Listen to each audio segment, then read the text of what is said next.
يوم عرفة هو من أعظم أيام السنة في التقويم الإسلامي، حيث يجتمع المسلمون من جميع أنحاء العالم لأداء مناسك الحج. في هذا اليوم المبارك يقف الحجاج على جبل عرفة يقضون وقتهم في الدعاء والذكر والتضرع إلى الله. شروق الشمس على مكة المكرمة، حيث يتوافد الحجاج مرتدين ملابس الإحرام البيضاء إلى جبل عرفة في مشهد مهيب يعكس الوحدة والتضحية.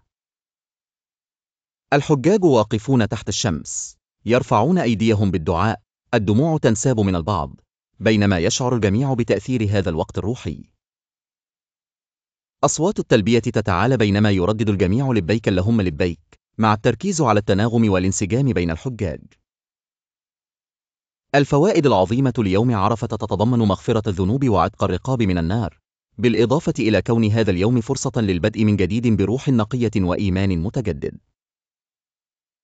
غروب الشمس في عرفة، حيث تختتم الصلاة والدعاء، وتبدأ الحشود في الانتقال إلى المشعر الحرام لاستكمال المناسك، تاركين خلفهم هذا اليوم العظيم مليئا بالذكريات والرجاء.